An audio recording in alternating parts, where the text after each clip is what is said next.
It gets me so pissed off that it makes me want to chew fucking nails. That's how upset I am. And when are we ever going to wake up and learn? What's up, everyone? So, today I am going to talk to you about taxes. Not just income taxes, but taxes as a whole. Where it came from, what we're paying it for, where's the money going? I'm going to try and answer that for you today.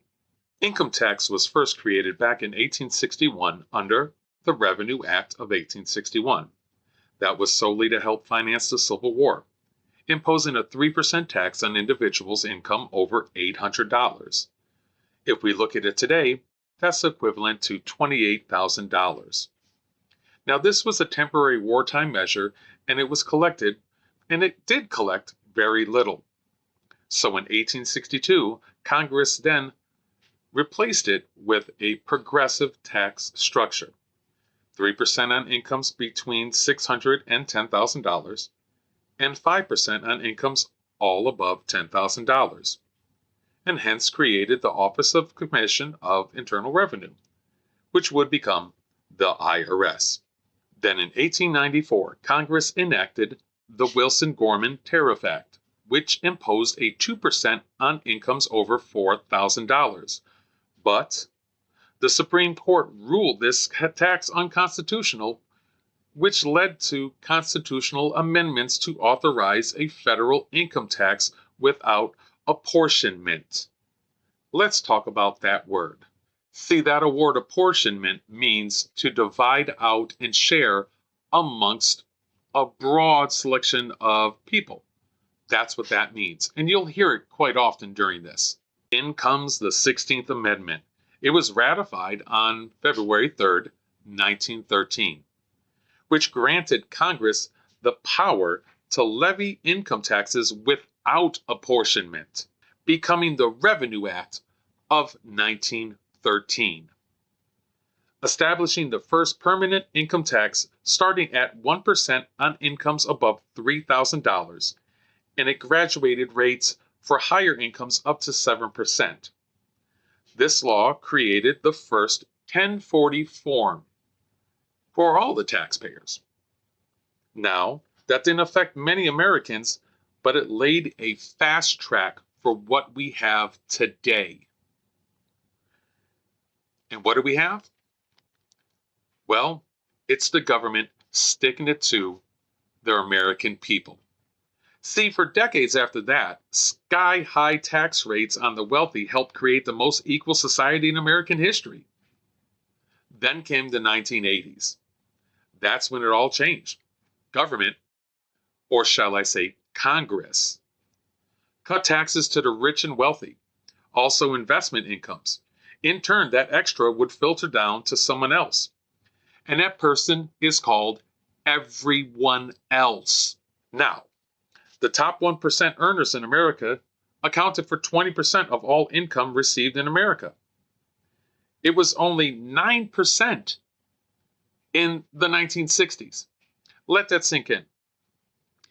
The top 1% of income earners in America account for 20% of all earned incomes in America. But in the 1960s, it was only 9%. Weird, huh? This was sparked by change after a policy was changed in favor of capital or profit over labor. And we know what labor is. That's the people who's actually doing the work. Investment incomes over wages and wealthy over the middle class. Let's back up for a little bit, shall we? In 1945, America had an unprecedented top tax rate of 91%, and it applied to incomes over $200,000. That's $3 million in adjusted income for today. See, only a handful of Americans were even at that level. Back then, CEOs didn't want to make all that money, didn't want to get all those raises, because they would have to pay taxes on it and only come away with 9% in some cases. And companies were given special practices if they offered other compensation packages such as retirement packages for their workers. So they got leniency on some of their corporate taxes. Back then, corporate tax was 40%. Capital gains was 25% on average. And estate tax was 77%, but that was on only estates worth over $10 million. But here's the rub. The rich and wealthy usually only paid 40 to 50%, not 91, because they were smart enough to move their money around into investment incomes and buying more stuff, generating more business, buying more capital. See how that works? So prior to World War II, only 7% of all Americans had to pay federal income tax, because that was on an average of $2,000 a year that they would have to make, which in today's money, it's $37,000. So what happened? Congress happened. They changed the rules, the same rules that they made. And they lowered the amount to be made to pay taxes. And that was in 1944. Jumping the amount of the Americans that paid income tax now up to 64%. See, they went from $2,000 to now $624 is the income that you would have to make to pay federal tax. In today's money, that's $9,000. And you and I both know the poorest of the poor make more than $9,000 a year. So Congress knew what they were doing, as they always have. Back then, the average family, American family of four, made about $2,374 a year. And they would have to write a check to the government from anywhere from 1.7% to 8.9%. That's the difference between poor class and middle class. Allegedly, this was to fund the GI Bill, interstate highways, and the space program. Yes, in 1944, the space program. Here's more. Union membership. Nearly 35% of all the working class was part of a union. And they were part of it because that helped them gain more leverage and power when going for more and better wages and better compensation packages. The corporate culture, well, CEOs earned about 20 to 40 times more than the average worker would make. Whereas now, CEOs make an average of 300 to 400 times more than the average worker makes. Let's talk about the financial system. It was a traditional, simple lending system versus today's complex financial engineering.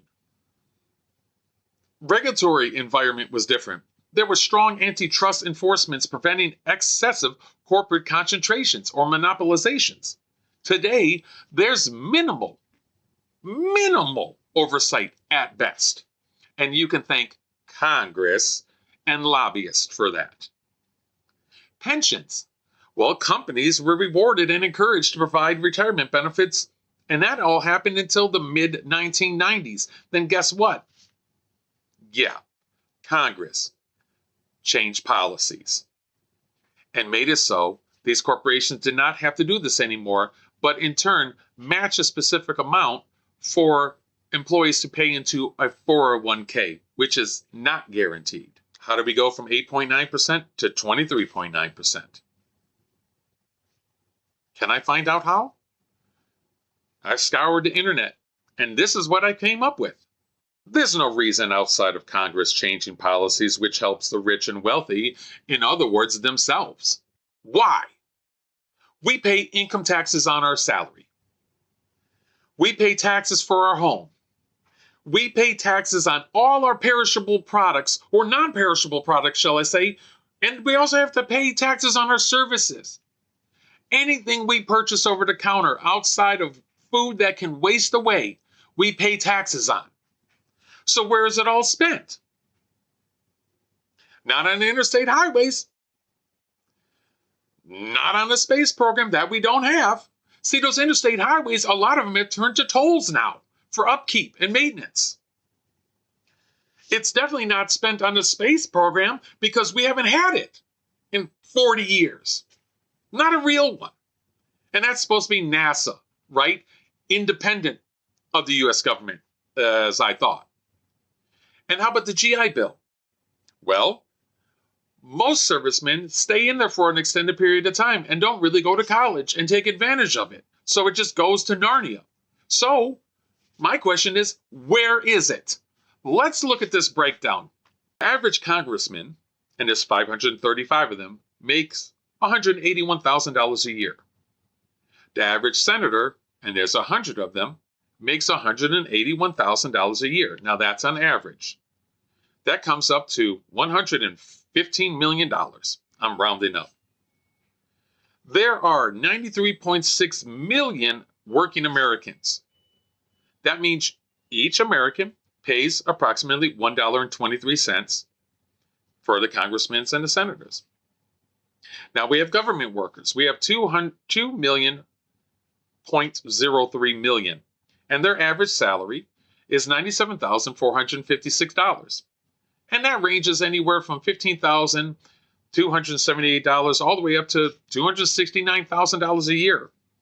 That equates to $198,940.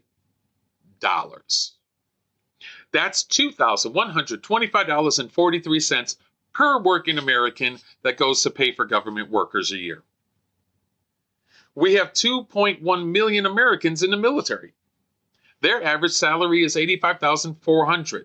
Now that's the difference, and it goes between $28,900 all the way up to $113,000.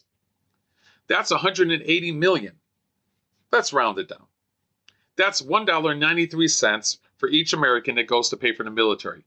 And let's add another $1.93 for each American just cause, like aldermans and things of that nature, and mayors, governors, the president. That's $2,130.52 per year per American. That's an adult. That works. And that's to pay for all of our government. So where's the rest? Let's take an average salary of $40,000 a year and let's times that by 23.9% for the federal tax. Shall we? That's $9,560 that we pay. Minus out the $2,130, you know what that leaves? $7,430. Now, I ask you, where is our fucking money? That's not the problem. Here's the problem. Jimmy makes $60K a year. He works 4 to 5 hours a week as a manager at a fast food restaurant. His wife makes $40,000 a year as a teacher. Jimmy and his wife have 2 kids, young, just for sake of argument. That's $100K a year that they make together. They pay 23.9% to federal tax, 12% to state, 8% to local tax, 12% to Social Security. She pays union dues of 5%.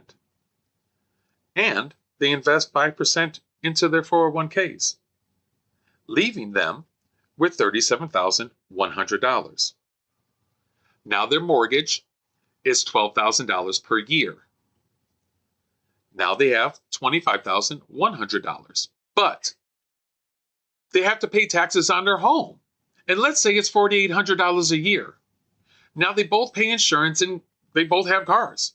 Insurance, $3,000 for full coverage, $7,800 for their cars. That leaves them with $9,500 left for the entire year. Now let's assume that they still have to pay for gas, utilities, sundries, clothes, food, common recreational expenses. Well, you know what that does? That leaves them a budget for the month for a family of 4, $791.67. Good at you, Jimmy. You've worked hard, and so has your wife, just to come away with less than $800 a month to pay all your other bills. Good luck. It gets me so pissed off that it makes me want to chew fucking nails. That's how upset I am. And when are we ever going to wake up and learn? All right, guys. I'm sorry I got heated. But this is a really sore subject for me. Because I've dealt with the IRS for over 25 years of my entire career because I've had to pay them every single year. Not only that, my taxes for my home is over $8,000 a year. I pay taxes on everything I purchase. I pay taxes on all the services, and I'm just me. Imagine what you guys pay, and my heart goes out to you too. This is a sore subject because we as Americans, we're getting railroaded by our own government, by the people that we go ahead and elect. And all I see now on these congressional ads, they're saying they're not talking about taxes, lowering taxes. Why would they do that? That's screwing them out of money. There's 2 bullet points that all I hear about them, whether I believe it or not, whether I vote for them or not, whether I vote for Republican, Independent, or Democratic, it doesn't matter. All I hear is them saying, I don't back Trump and I don't like ICE. How about this? How about do your freaking job and lower our taxes from 23.9% down to something civil where we can survive on, so that we can afford groceries, gas, and not have to go in debt into credit card debt or anything or take out loans just to freaking survive. Now, this is one of the only times that I'm going to get passionate over something that's not comic books or movie related. I guarantee you that. I do appreciate you guys watching this and tolerating me reading from my notes. I love you all. And until next time, I am the Comic Plug. Have a better day than you did today, tomorrow. Peace.